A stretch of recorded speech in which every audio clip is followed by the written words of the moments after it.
I really don't believe that by having had that experience and holding the love and support and views that I have mean that I can't and don't treasure Joe. I hope people who don't agree with my opinion will love me, and I hope I can keep loving people who I don't necessarily share the same opinion with.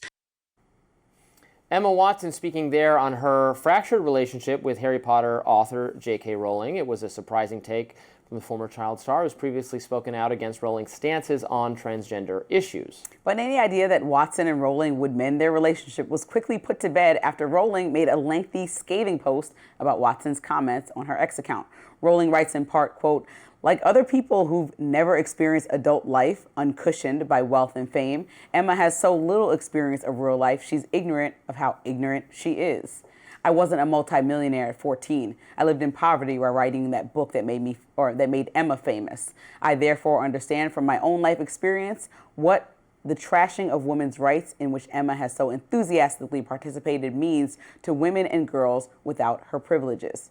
Rowling ended it with, "Had Emma not decided in her most recent interview to declare that she loves and treasures me, a change of tack I suspect she's adopted because she's noticed full throttle condemnation of me is no longer quite fashionable as it was, I might have never been this honest."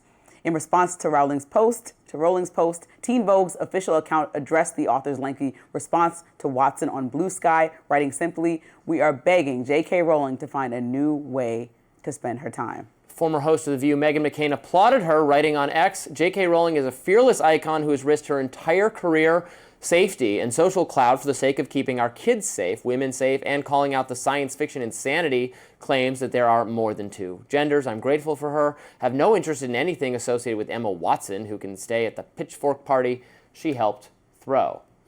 This is really sad to see. Like Hermione Granger is like this. I know we weren't going to see any more Harry Potters anyway, but I know they can't work it out. Like they spent years on sets together. Like even if you and I have the most disagreement, at the end of the day, the baseline I think is just a respect thing. They should have worked together in a respectful way. She was 14 at the first time, like she said. Emma Watson started it though, and that's why now J.K. Rowling, her feelings are a little too hurt.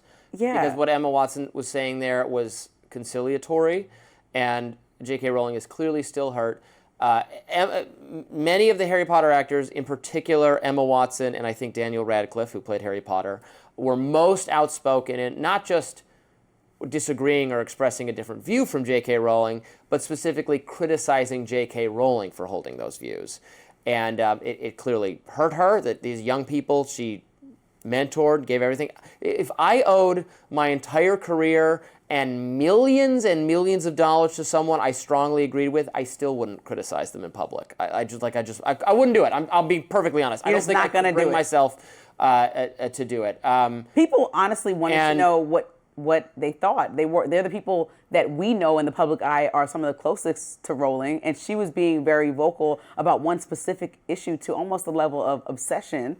And people were like, wanted to know how they respond. Fine, but people wanted to know, since she's inserted herself and she's not like doing a one-on-one interview with us at this moment, how do you feel about this issue? Maybe you guys all talked about it on set. I think that's a valid question from the people or journalists that might have been asking them questions, and for them to respond maybe one time on social media or say how they felt. Because that would be a natural question because of the proximity that these actors had to Rowling and how heightened the time was politically about it. Rowling's views on transgender issues often gets mischaracterized how extreme they are. I mean, her view is she supports non-discrimination and equal treatment and accommodation for trans people. I think, correct me if I'm wrong.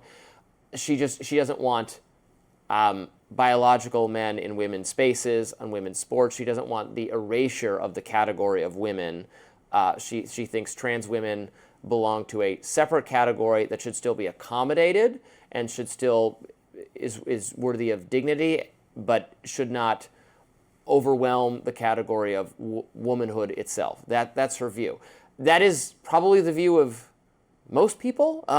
So I don't know why it's necessary. She certainly tweets a lot about it, but let's say that maybe her level of interest in the issue is unusual, but it's not an unusual perspective. You said if you were Emma Watson, you certainly wouldn't like smack the hand. I would shut up. You wouldn't even do that, right? She made you famous. Hands down, that's a fact. Now, the people who made Harry Potter the success that it was were readers. And if a large swath of your readers are getting offended by your statements, and if some of your readers, I'm assuming, were transgender or in the community that aligns, maybe you would consider feeling like Robbie feels and like, well, if they're lining my pockets, it may be this one of the most best-selling authors of all time, the people who disagree with my stance and the people who might be of the community, maybe I should chill because these people done line my pockets, so I came out of poverty to extreme wealth. That's why a lot of people want politics to stay out of entertainment. This was one of the most entertaining people. I mean, you've argued that you don't want to see people walk up to stages and give speeches about the current political climate when you're watching the Emmys or the Oscars. Well, that applies to Rowling and Emma Watson. Fine, who wants to see their favorite author giving such a particular stance on an issue that the country is not even settled about? I mean, people are still trying to figure out how to even have a conversation about this. This is the normal conservative experience, is to see constantly artistic creators, actors and actresses, writers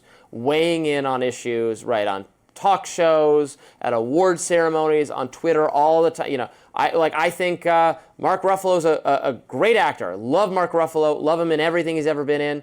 His views are stupid and wrong and anathema to and he's always spouting off about them. And I just gotta go, oh well, I think that's stupid, but I love the actor. That's the normal experience for people of a right-leaning disposition. So there's this one person who on this one issue loudly expresses ideas that overlap with the right, and it's a huge problem, even though we have to experience that, or people on the right have to experience that constantly. Do you see how that seems?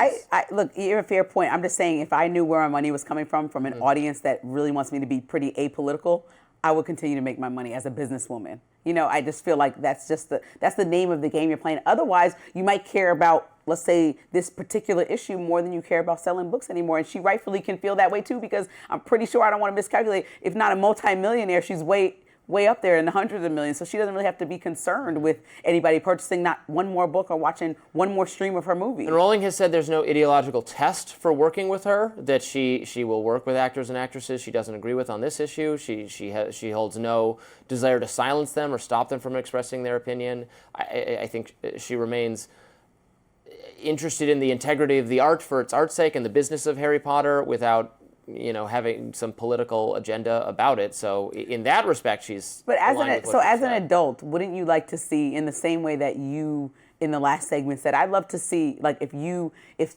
Ta-Nehisi Coates was somebody you were speaking to or speaking about, you still would show a level of decorum just because that's you, right? That's how you mentioned it. Wouldn't you like to see these two people that are professionals not wait till the day of the end of time for them to say something nice about one another? Because that's probably what will happen. She changed my life. She was already saying it now. The younger woman in the situation, Emma Watson, is extending an arm, an olive branch. That is my one bit of pushback, because what Emma said there was a little bit conciliatory. And I would have liked to see Rowling react more favorably. But again, we're seeing the public. We don't know what was said between the two in private. In that, it was a long tweet Rowling put out where she talked about. She said, "Well, she's got my number. She could text me." And I definitely hate that. Don't put anything public. Call me. Don't just talk. Call me directly. Let's talk if you really want to solve something. But I hope they bury the hatchet. I hope they work again, rather than this new Harry Potter series they're working on, which I'm sure is going to be fantastic. But like they cast the same actor to play Flitwick. A different character. No, or he's going to play somebody else. No, I think he's playing the same Warwick Davis, who's great. But it's like, you're making the guy who's playing Hagrid looks exactly the same. Like, why are we like shot for shot remaking something that was great the first time they did it, and it was in recent memory? We're now like remaking something from the 70s. It was really good, and they've already done it. So why not? Let's do a prequel or a sequel. There's a rich universe we can flesh out. I would like to see a prequel of the Marauders, of Harry's father and young Sirius and young Lupin. That seems like a no-brainer idea. You need to be at the table in the room brainstorming. We could do a sequel series like Old Harry. We bring back Daniel Radcliffe and Hermione. What's his stance? Does he want to work with her or no? Well, they have this feud, but they should bury the hatchet to create new and interesting and different products in this universe, rather than remake the same thing they already did, and it was perfectly fine the first time they did it. And that's my key point is not from the 70s, according to Robbie. Yeah, I'm just so sick of remaking things that were fine anyway. Well, we have a lot more to talk about. I'm sure we'll talk about this as they continue to fight online. Stay with us. Rising is coming back in a little bit.